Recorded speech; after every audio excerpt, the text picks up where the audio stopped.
Fala galera, beleza? Sejam bem-vindos a mais um vídeo do nosso canal. O vídeo de hoje, vamos falar do RBVA. O pessoal tava pedindo, aí tinha tempo que eu não falava de RBVA. Eu acho que tem pouquíssimos vídeos sobre ele. Se tiver um vídeo falando do relatório, deve ser muito. Até porque, né, galera, esse é um fundo de agências, né? Ele se pinta como um fundo de varejo, ele tenta meio que esquecer, só fala de varejo, mas ele é um fundo de agências. No final do dia, é um fundo de agências que se sente um fundo de varejo, né?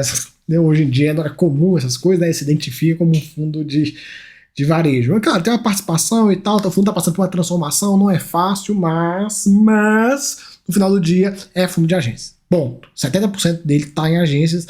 Então, assim, é um ponto que a gente fica ligado, porque é um setor que está em extinção, né? Então acaba que o fundo uma hora vai ter que se virar para conseguir se reinventar. Um ponto sobre ele, teve aquele rolo com o Santander um tempo atrás e tal, enfim, muita bagunça, mas vamos lá, vamos ver como é que o fundo tá. 1 bi de patrimônio e 46 mil cotistas praticamente, né? 77 ativos, um monte de ativo, agência pra caramba, vacância baixinha de 5%, pagou 95 centos, a cota tá ali na casa dos R$90. Cara, na minha visão, esse dividendo de 12% aqui não é tão aquelas coisas para uns fundos de agência. Comparando o setor de agências com agências, pega lá, vai lá nos daqueles sites que tem como você comparar, olha os outros fundos de agência. Tem um fundo, claro, é minúsculo, um fundo daquele do Banrisul, que acho que paga 16% a 17% ao ano, né? Mas a agência complicado. Por isso está pagando tanto assim, que é um setor que está indo cada vez pior, né? Cada vez mais os bancos acabando com isso. Enfim, trouxe esse relatório esse mês porque ele traz bastante, um comentário bem legal sobre o ciclo da crise dos varejistas e tal. Vamos conversar um pouco sobre isso. O fundo gerou 91, pagou 95, resultado do mês impactado aí pelo recebimento do imóvel lá de Leblon, depois do final da carência, e valores de locação da agência Pio 10 e Rio Centro, né, que não tinham sido totalmente desocupadas. Ele fala um pouco sobre o setor de varejo e um gráfico que eu achei bem legal, que é o seguinte: as bolinhas são o tamanho da dívida e a linha aqui, né, a altura que elas se encontram, é a capacidade de pagamento, né, EBITDA dividido por despesa financeira. Aqui, ó, a gente consegue ver que lá em 2018, 2019, as empresas tinham uma dívida grande, porém o EBITDA elevado. Então, por exemplo, estava mais ou menos ali próximo de 7. Então, tipo, um ano de EBITDA cobria 7 anos de dívida. É o que ele está escrevendo aqui, eu estou resumindo para vocês. Hoje a gente tem uma dívida que é também grande, né? Se a gente comparar, é pouca coisa menor do que essa dívida que tinha aqui lá, é 37 para 45. Porém, o EBITDA é lá embaixo. Claro, isso não é um CRI, as varejistas vão todas falir e tal, não. Mas é um sinal de alerta para a gente, é um setor que anda sofrendo aí. Então, é aquela coisa, né? O fundo é um fundo de agências, que está tentando virar um fundo de varejo, e agora o cenário de varejo está desafiador. Por isso que eu falo, será que os 12,4% ao ano está valendo o risco? Né? Vamos acompanhando isso aí. Aí ele fala, todos os comentários, foi tudo que eu acabei de falar com vocês, falei de forma bem rápida, e ele traz, né, que nesse contexto se faz necessário, mais que nunca, avaliar a qualidade dos imóveis dos fundos, não só os contratos, até porque nem tanto o contrato, nem tanto o inquilino, né? Porque você chega, olha o contrato, olha o inquilino, aí o inquilino quebra, e daí você tem que contratar tipo. Não vai adiantar nada, quebrou, né? Mas de todo ponto, toda forma, focar mais na qualidade dos imóveis. E é o que ele faz aqui, mostrar um pouco dos imóveis. São, assim, cara, são imóveis bem pequenininhos frente ao todo. O fundo é um fundo de agências. E aí ele traz um comentário a respeito de alguns imóveis, mostra aqui, né? No caso, 2 imóveis, pra gente, falando que são imóveis bons e tal, porém, como eu falei, é agência. Então eu acho assim, ele podia fazer esse trabalho, porém, trazendo as perspectivas às agências e mostrando, né, esse fundo tem que mostrar para o cotista dele o potencial dele pegar uma agência do Santander, quando o Santander sair fora, e transformar essa agência em alguma coisa. Então é o ponto principal desse fundo, é isso.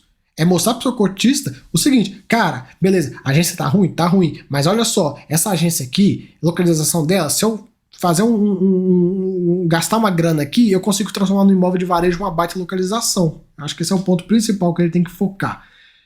Fundo tem alavancagem, 16% aí em relação ao patrimônio líquido, em relação ao ativo do fundo, deve ser um pouquinho menor. Mas de toda forma, o ponto que pega é 14 milhões esse ano, 17 ano que vem. E ele tem de caixa líquido, que a gente pode ver aqui, ó, algo próximo de 25 milhões, porque ele tem 72 milhões aqui, porém ele tem outros a pagar que está aqui, que, enfim, é outros, né? E subentende-se que não é CRI, então ele vai ter que pagar com a grana mesmo.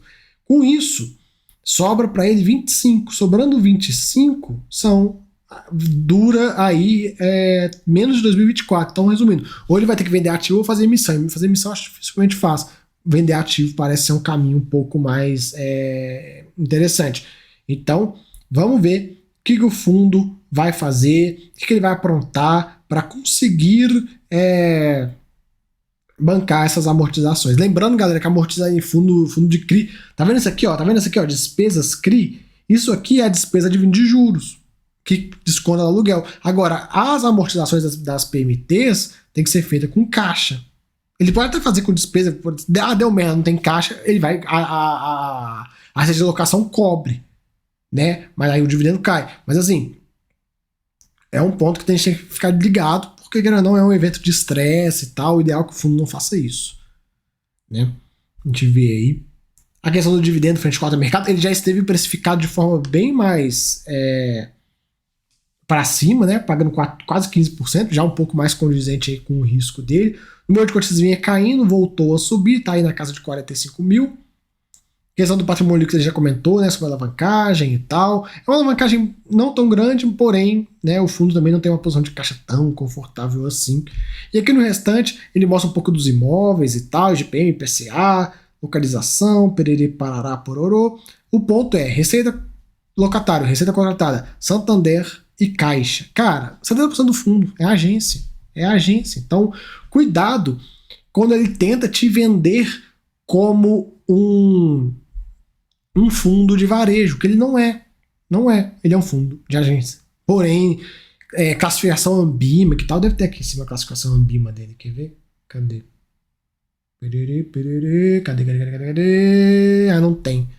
Enfim, certamente a classificação Ambima dele não é agência, e aí deve estar como híbrido, imagino eu. E aí, pô, no primeiro olhar, você bate o olho, você vê tipo, não, isso aqui não é agência e tal, mas ele é agência, saiba disso, olha lá, agência. É o ponto principal que tem que ser colocado na conta. Cuidado, porque vocês estão tentando vender o produto como uma coisa que ele não é. Ele está se transformando, mas não é fácil, demora e tal. Vamos acompanhando isso aí, beleza? Galera, fica aí o vídeo do RBVA. Espero que vocês tenham gostado. Se gostou, se inscreve no canal. Se quer vídeos exclusivos com temas um pouco mais aprofundados e tal, de gerenciamento de carteira, como é que o cenário macro está impactando os fundos imobiliários, seja membro do canal. Tem bastante coisa legal lá nesse tocante, beleza? Valeu aí, até a próxima. Fui!